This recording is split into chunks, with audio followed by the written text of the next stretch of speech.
नमस्कार मैत्रिणींना. तर आता बघा 2 तारखेला आपल्याला 2 मार्चला आपल्याला होळी आहे. तर त्या होळीच्या दिवशी आपल्याला काय करायला पाहिजे किंवा काय करायला नाही पाहिजे याबद्दलच मी हा छोटासा व्हिडिओ बनवलेला आहे. तर बघा ही होळी कशासाठी केली जाते, तर होळीला आपण नैवेद्य वगैरे दाखवतो. तर हे जे आपल्यामधले विचार म्हणजे वाईट विचार जे असतात ते त्याग करण्यासाठी होळी हा सण साजरा केला जातो. तर बघा तुम्ही ह्याची कथाही आहे. बघा ते ती कथा आहे होलिका दहन का केली जाते. तर होलिका जे असते ते वाईट विचारांची वाईट प्रवृत्तीची असते, म्हणून मग ती आपण साजरी केली जाते. तर ह्याची कथा आहे ती मी तुम्हाला लवकरच सांगेन पुढच्या व्हिडिओमध्ये. तर बघा ही जी होळी आहे तर ह्या होळीच्या दिवशी आपण काय केलं पाहिजे आणि त्याच्यानंतर आपल्याला ह्या वर्षी तर आता ग्रहण आलेलं आहे, त्यामुळे चंद्रग्रहण असल्यामुळे आपल्याला काही नियम जे आहेत ते ह्या वर्षी लागू पडणार आहेत, म्हणून मग आपण विशेष करून आपण काळजी घ्यायची आहे.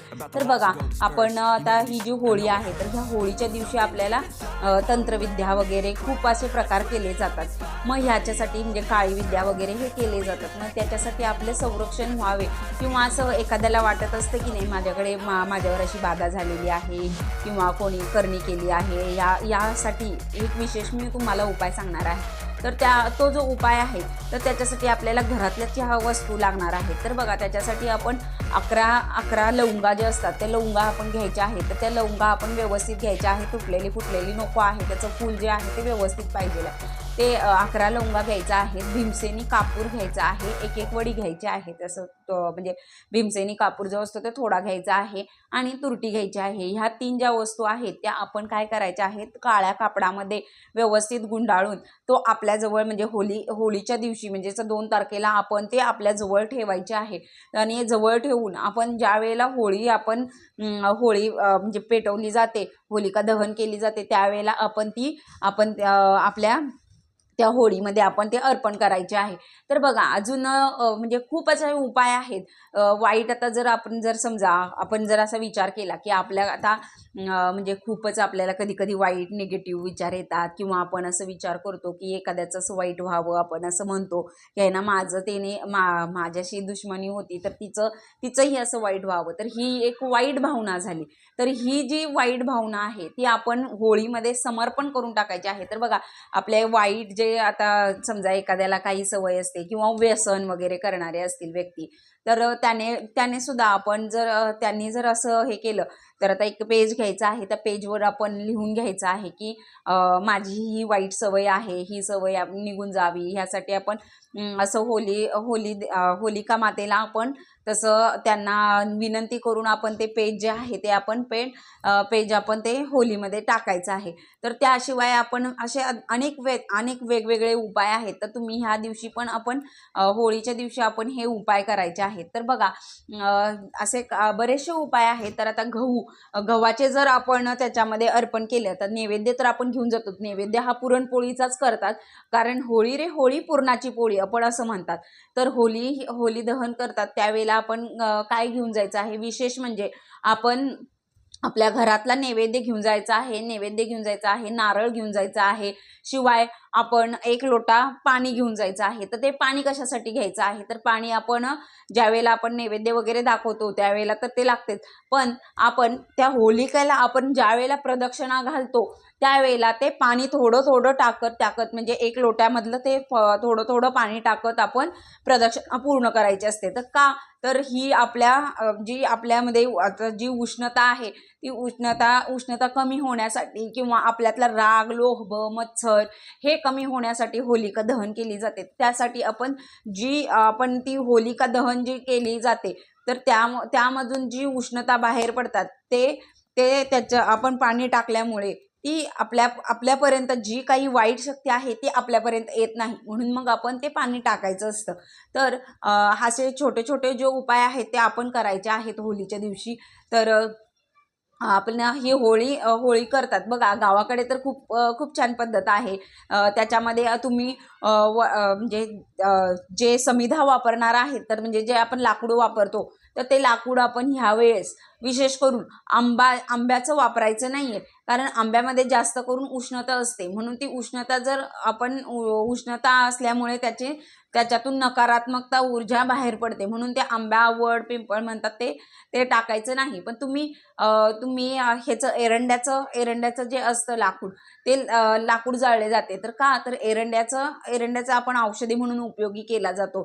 तर ती औषधी म्हणून ते जर जाळले तर त्याच्यामधून जो आपल्याला धूर जो निर्माण होतो तो आपल्या आरोग्यासाठी चांगला असतो, म्हणून तो आपण एरंड्याचे असे झाड लावतात, म्हणजे अख्खं झाड लावतात, त्याच्यावर आपण असं होळी हे करायचं आहे. आणि त्या दिवशीपासून आपण रंग खेळला जातो. तर बघा, या दिवशी जर आपण निदान म्हणजे रंग असा पूर्ण नाही खेळला तरी चालेल, पण एक बोट तरी लावून आपण त्या दिवशी होळी साजरी करायची असते.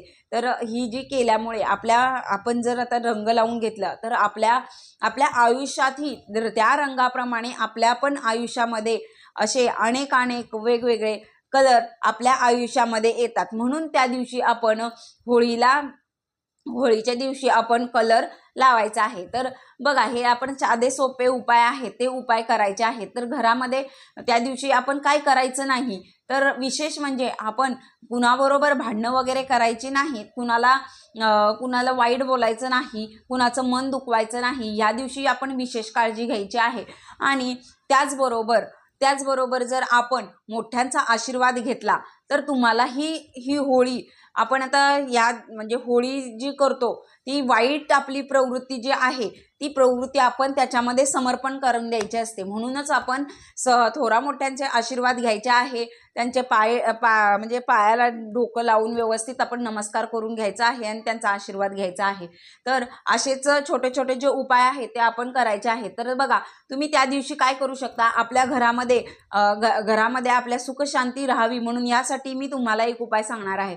तर तो उपाय काय आहे, तर तुम्ही तुमच्या घरामध्ये आपले तांदूळ जे असतात ते तांदूळ आपण काय करायचं आहे, पूर्ण घरामध्ये फिरवून आपण ते घेऊन जायचं आहे. किंवा तुम्ही एखादं म्हणजे एक पाणी जरी घेतलं, पाण्यामध्ये थोडासा अक्षदा, हळदी कुंकू टाकून आपण हे जर पाणी तिथे अग्नी शांत करण्यासाठी जर आपण हे जर पाणी वापरलं तर अतिशय उत्तम राहते. आणि जर तुम्हाला आजार वगैरे असेल किंवा कुठल्या गोळ्या वगैरे चालू असतील तर तुम्ही काय करायचे आहेत, त्या गोळ्या म्हणजे आपल्या घरामध्ये असतातच की राहिलेल्या, म्हणजे काही वेळेस काय होतं, आपण गोळ्या घेतो पण खात नाही.